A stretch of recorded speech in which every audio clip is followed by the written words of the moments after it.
คุณกำลังรับฟัง Story at Night ใครแฟนนิยายต้องห้ามพลาดเพราะช่อง Story at Night เปิดให้สมัครสมาชิกแบบ Exclusive แล้ววันนี้สำหรับสมาชิกเท่านั้นที่จะได้รับสิทธิพิเศษก่อนใคร Exclusive ขนาดไหนไปดูกันเลยได้ฟังนิยายใหม่ๆก่อนใครมีตราสัญลักษณ์ของช่องเอาไว้ประดับสวยๆเวลาคอมเมนต์ได้สติกเกอร์ที่น่ารักเอาไว้คอมเมนต์กันแบบได้อารมณ์มากขึ้นลุ้นรับของรางวัลสุด Exclusive สำหรับสมาชิกเท่านั้นและกิจกรรมอื่นๆอีกมากมายที่จะตามมาในอนาคตสมัครเป็นสมาชิกชาว Story at Night กับเราเพียง80 บาทต่อเดือนเท่านั้นอย่ารอช้าคลิกสมัครตรงนี้เลยคำเตือนนิยายเรื่องนี้แต่งขึ้นจากจินตนาการเพื่อความบันเทิงเท่านั้นอาจมีเนื้อหาที่ทำให้ผู้ฟังอยากอาหารหิวท้องร้องโดยไม่ทราบสาเหตุไม่ควรรับฟังขณะท้องว่างกรุณารับประทานอาหารให้เรียบร้อยหรือเตรียมของทานเล่นให้พร้อมก่อนรับฟังแม่ครัวสาวยอดนักปรุงตอนที่ 4 เกินความคาดหวังบอสครับจะกินอาหารที่นี่จริงๆเหรอครับคนขับรถสวมชุดสูทสีดำเอ่ยถามคนข้างหลังขณะที่รถหรูหยุดนิ่งจอดริมซอยแคบๆในชุมชนแห่งหนึ่งด้านหน้าเป็นร้านอาหารชื่อพุงกางอาหารตามสั่งแค่ชื่อก็บอกอยู่แล้วว่าเป็นร้านอาหารสุดแสนธรรมดาที่ไม่ได้เข้ากับฐานะนายของเขาเลยและดูเหมือนร้านนี้จะไม่ได้โดดเด่นอะไรกระทั่งลูกค้าก็แทบจะไม่มีคนที่นั่งเบาะด้านหลังเองก็สวมชุดสูทสีดำดูหรูอายุประมาณ45ปีดูเป็นคนภูมิฐานมั่นคงไม่ได้มีท่าทีอวดโอถือดีของคนมีฐานะแต่อย่างไรหากแต่ดูเรียบง่ายมากกว่าเขาคือเจ้าของบริษัทใหญ่แห่งหนึ่งในนิคมอุตสาหกรรมชื่อว่าฉลองหรือฉลองศักดิ์ก็ไม่มีเวลาแล้วนี่กินที่ไหนก็กินไปก่อนเถอะเดี๋ยวจะไม่ทันประชุมฉลองศักดิ์พูดเสียงเรียบการประชุมจะเริ่มประมาณ5:30เขายังไม่ได้ทานข้าวเช้ามาเลยก็เลยว่าจะแวะกินข้าวก่อนการประชุมเริ่มหากจะเดินทางไปกินร้านอาหารประจำก็คงจะไม่ทันการยังต้องนั่งรอเสียเวลาอีกที่นี่อยู่ใกล้กับบริษัทแถมไม่ค่อยมีลูกค้าน่าจะเร็วที่สุดแล้วเข้าใจแล้วครับ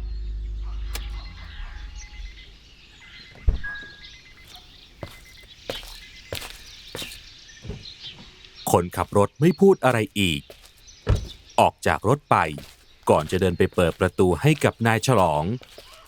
จากนั้นทั้งสองจึงพากันเดินเข้าไปในร้านพุงกางอาหารตามสั่งพร้อมกับสีหน้าที่ไม่ได้คาดหวังอะไรใช่แล้วร้านอาหารร้านนั้นก็คือร้านของนับดาวกับแม่นั่นเองรับอะไรดีคะแตงกวารีบออกมาต้อนรับลูกค้าใหม่เห็นว่าทั้งสองแต่งตัวดูหรูน่าจะเป็นคนมีฐานะเธอเองก็ไม่กล้าเสียมารยาทฉันขอเป็นผัดทะเลแล้วกันเจ้าของบริษัทใหญ่สั่งอาหารด้วยใบหน้าเรียบเฉยลูกค้าจะทานนี่หรือใส่กล่องกลับบ้านดีคะแตงกวาถามทานนี่แหละยิ่งเร็วเท่าไรยิ่งดีงั้นเชิญคุณลูกค้านั่งรอด้านในร้านได้เลยค่ะแตงกวานำทั้งสองไปนั่งข้างในร้านอย่างพี่นอบพี่เทานับดาวที่อยู่ไม่ไกล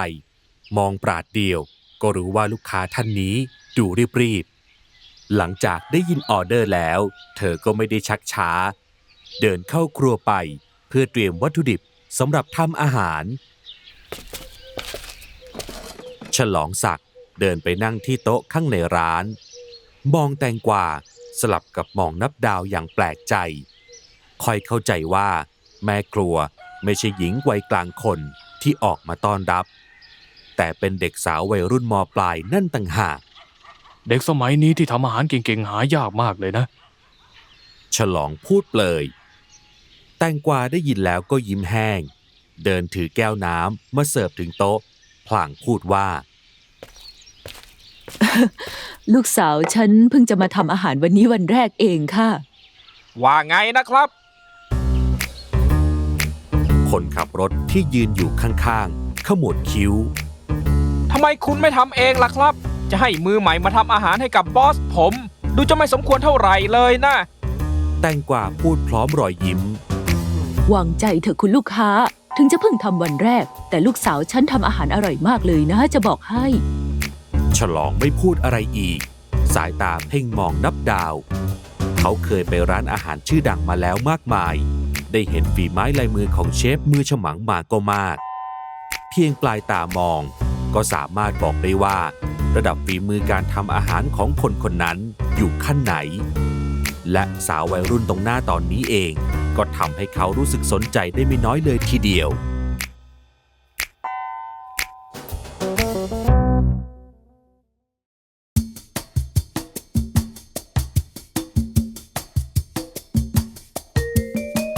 นับดาวนำถุงอาหารทะเล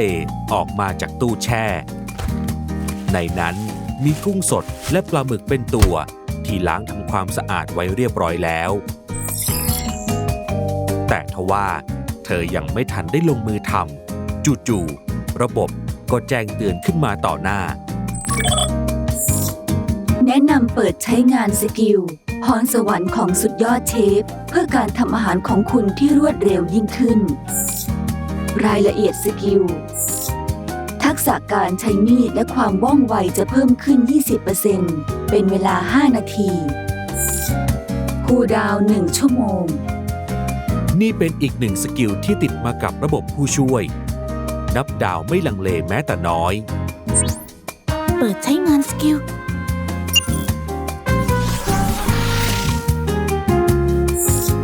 เปิดใช้งานสกิลพรสวรรค์ของสุดยอดเชฟเรียบร้อย เริ่มนับถอยหลังสิ้นสุดระยะเวลาสกิล 4 นาที 59 วินาที นับดาวพลันรู้สึกว่าตัวเองจู่ๆก็มีพละกำลังเพิ่มขึ้น ในกรอบสายตาทุกอย่างดูชัดเจนแจ่มแจ้ง เวลาคล้ายเชื่องช้าลง จากนั้นเธอเริ่มลงมือทำอาหาร ก่อนอื่นหยิบเอาปลาหมึกออกมาทำ1 ตัว โดยดึงส่วนหัวออกนำไส้และเครื่องในทิ้งลงถังขยะ สายตามองตัวปลาหมึกที่นอนอยู่บนเขียง มือขวาถือมีดทำครัว หั่นตัวปลาหมึกให้เป็นทรงกลมขนาดพอดี ความว่องไวที่เพิ่มขึ้นไม่ได้ทำให้ความแม่นยำในการหั่นของเธอลดน้อยลง นั่นเพราะมีสกิลดวงตาแห่งผู้รู้แจ้งเป็นตัวช่วยเสริม จากนั้นนับดาวนำปลาหมึกที่หั่นเสร็จแล้วไปพักไว้ในจาน ก่อนจะเอากุ้งสดขนาดไม่ใหญ่มาก 3-4 ตัวออกมาทำแรกเริ่มนำหัวกุ้งออกก่อน แล้วนำกรรไกรมาตัดผ่าสันหลัง ไล่จากส่วนบนลงไปยังหาง แกะกาบและเอาเส้นดำๆกลางหลังของตัวกุ้งออก วิธีนี้ง่ายและรวดเร็ว ไม่นานก็แกะกุ้งเสร็จเรียบร้อย หากนับจากตอนที่เปิดใช้งานสกิลพรสวรรค์ของสุดยอดเชฟขั้นตอนเตรียมวัตถุดิบผ่านไปไม่ถึง 30 วินาที คนทำไม่ได้สังเกต คนสังเกตอดไม่ได้ที่ต้องถาม นี่นะเหรอมือใหม่ล้อเล่นหรือไงดูยังไงเด็กคนนั้นก็ต้องมีประสบการณ์ทำอาหารมาไม่น้อยเลย ฉลองสักตาค้าง คราวนี้แม้แต่เขาเองยังมองนับดาวด้วยความเหลือเชื่อ ฉันเองก็ตกใจเหมือนกัน ยิ่งมองลูกสาวยิ่งคล้ายกับมองคนแปลกหน้าที่เพิ่งรู้จักกัน ความเร็วของนับดาวระหว่างทำอาหารคราวนี้เพิ่มขึ้นอย่างเห็นได้ชัดจนหน้าตกตะลึง นับดาวโขลกเครื่องเทศจนละเอียดโดยมีพริกหอมแดงและกระชาย ซึ่งเป็นส่วนผสมที่สำคัญในการทำผัดฉ่า หลังจากน้ำมันในกระทะร้อนหญิงสาวก็เทเครื่องเทศที่โขลกแล้วลงไป เสียงชูชาพร้อมกับกลิ่นหอมฟุ้งกระจาย จากนั้นเทกุ้งกับปลาหมึกสดหั่นแว่นที่เตรียมไว้ตามลงไป คนคลุกเคล้าให้ส่วนผสมของเครื่องเทศเข้ากับกุ้งและปลาหมึกผัดจนเริ่มเปลี่ยนสีน้ำในกระทะเริ่มแห้งค่อยเติมน้ำเปล่าลงไปพอประมาณนับดาวไม่อยากให้กุ้งกับปลาหมึกสุกเกินไปเพราะอาจจะเสียรสชาติความสดใหม่ของวัตถุดิบได้ดังนั้นเธอจึงเริ่มปรุงรสทันทีหลังจากที่เติมน้ำเปล่าได้ไม่นานโดยการเพิ่มกลิ่นหอมด้วยพริกไทยป่นก่อนอันดับแรกตามด้วยน้ำปลาน้ำตาลทราย1 ช้อนชาเพื่อรสชาติที่กลมกล่อมปิดท้ายด้วยพริกไทยอ่อนพริกชี้ฟ้าซอยเป็นชิ้นยาวๆและก็ใบมะกรูดขยับกระทะ 2-3 ครั้งแล้วแช่ทิ้งไว้ 5 วินาทีเพื่อให้กลิ่นของเครื่องเทศที่เพิ่งใส่ลงไปแตกกลิ่นหอมเป็นอันว่าเสร็จสิ้นเมนูผัดฉ่าทะเล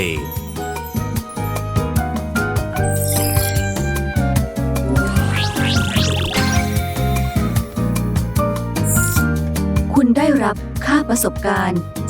35 ผัดฉ่าทะเลเกรด B บวกเสร็จเรียบร้อย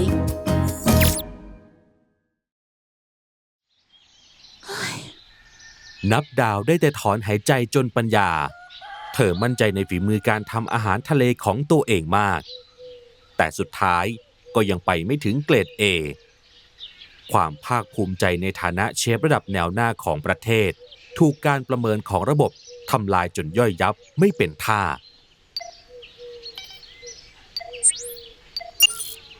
เธอปิดใช้งานสกิลของตัวเอง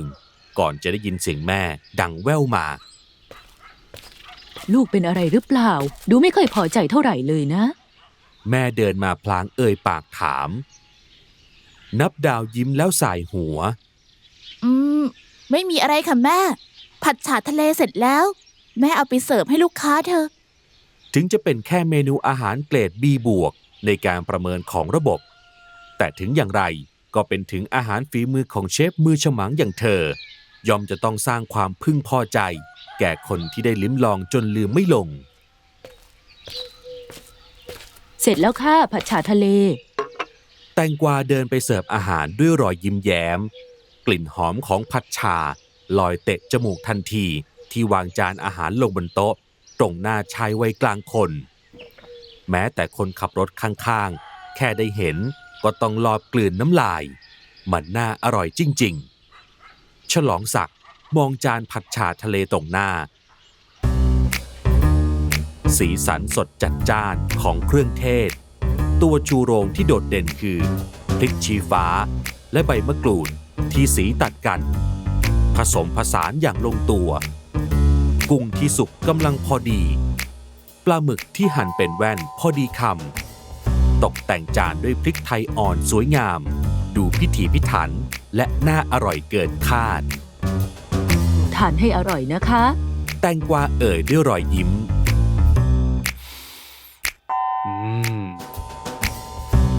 ฉลองศักดิ์สูดหายใจเอากลิ่นหอมเข้าจมูก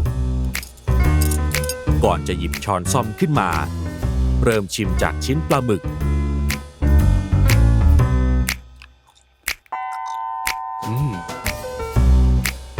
สีหน้าแปลเปลี่ยนไปจนสังเกตได้ต่อมาก็ตัวกุ้งเคี้ยวช้าๆด้วยสีหน้าตื่นตะลึงจากนั้นเขาตักกินทั้งสองอย่างพร้อมกับข้าวสวยร้อนๆเต็มปากเต็มคำรสชาติจัดจ้านถึงพริกถึงขิงได้กลิ่นหอมของเครื่องเทศทุกครั้งเวลาตักเข้าปากมันช่างเป็นรสชาติที่อร่อยล้ำเกินคำบรรยาย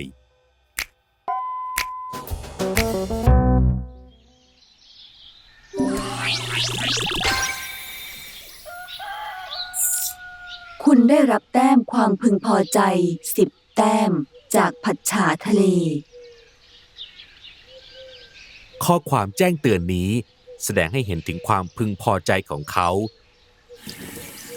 นับดาวที่กำลังล้างกระทะอยู่ยิ้มมุมปาก คุณบอกว่าลูกสาวคุณเพิ่งจะมาทำอาหารวันนี้เป็นวันแรกใช่ไหมจู่ๆฉลองศักดิ์ก็เอ่ยขึ้นแตงกวาเข้าใจว่าอีกฝ่ายกำลังถามกับตัวเอง จึงพยักหน้าตอบออกไป ใช่ค่ะ มีอะไรหรือเปล่าคะ ฉลองศักดิ์สายหัวไม่เชื่อ เป็นไปไม่ได้หรอก จากนั้นเขามองไปยังนับดาวที่อยู่ไม่ไกล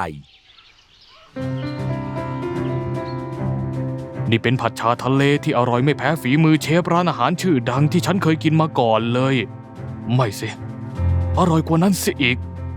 ฉันไม่นึกเลยว่าจะได้ทานอาหารระดับเดียวกับภัตตาคารที่ร้านอาหารตามสั่งแบบนี้ ไม่ถึงขนาดนั้นมั้งคะ อีกฝ่ายเอ่ยชมจนแตงกวาต้องรู้สึกหวั่นๆขึ้นมาคำชมจากปากของเขา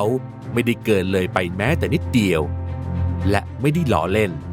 ทุกถ้อยคำล้วนออกมาจากใจจริง ฉันแค่อยากจะบอกว่าอาหารที่แม่หนูนั่นทำอร่อยมากก็เท่านั้น อนาคตเธอต้องไปได้ไกลกว่านี้แน่ ฉันหวังว่าแม่อย่างเธอจะเข้าใจในสิ่งที่ฉันพูดนะ แตงกวาพอเข้าใจขึ้นมาบ้าง อีกฝ่ายแนะนำให้นับดาวเดินในเส้นทางวงการอาหาร ดูเขามั่นใจเหลือเกินว่านับดาวจะประสบความสำเร็จได้ในสายอาชีพนี้ ค่ะ แตงกวาตอบสั้นๆให้กับคำแนะนำที่หวังดีของเขา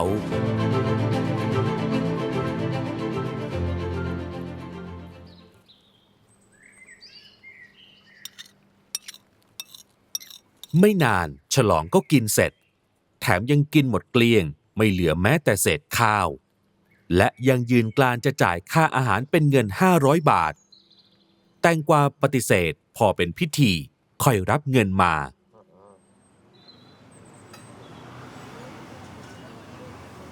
หลังจากพวกเขาไปแล้วก็มีลูกค้าเข้ามาที่ร้านอีกไม่มาก เรียกได้ว่าค่อนข้างเงียบเหงา แต่อย่างน้อยค่าประสบการณ์ที่ได้มาระหว่างทำอาหาร ซึ่งล้วนแล้วแต่ได้มาจากอาหารเกรด B ก็ทำให้เลเวลของนับดาวตอนนี้เพิ่มขึ้นเป็นเลเวล 2 แล้ว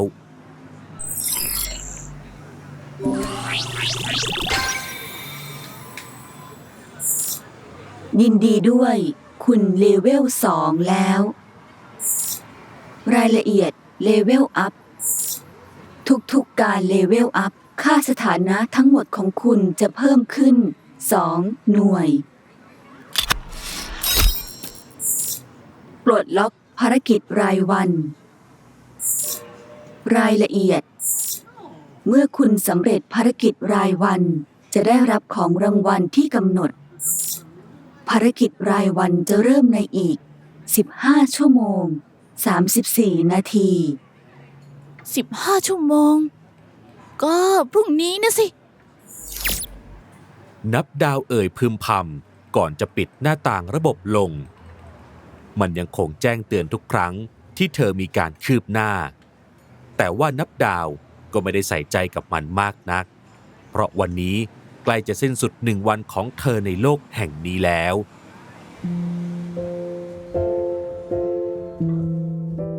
เธอกลัวเหลือเกินว่า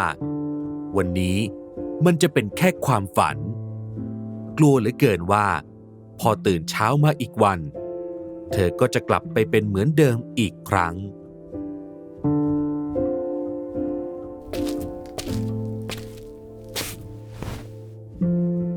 แม่คะ หนูรักแม่นะคะ นับดาวเดินไปกอดแม่จากทางด้านหลัง แม่ยิ้มแล้วพูดว่า วันนี้ลูกเปลี่ยนไปมากเลยนะรู้ตัวไหม พูดพลางบีบจมูกของนับดาวอย่างหมั่นเคี้ยว นับดาวยิ้มแล้วพูดว่า ถึงหนูจะเปลี่ยนไป หรือไม่เหมือนเดิม แต่ยังไงหนูก็เป็นลูกสาวของพ่อกับแม่อยู่ดีนะคะ นั่นสินะ แม่พูดแล้วกอดนับดาว วันนี้ลูกคงเหนื่อยแย่เลย งั้นก็พอแค่นี้ก่อนเถอะ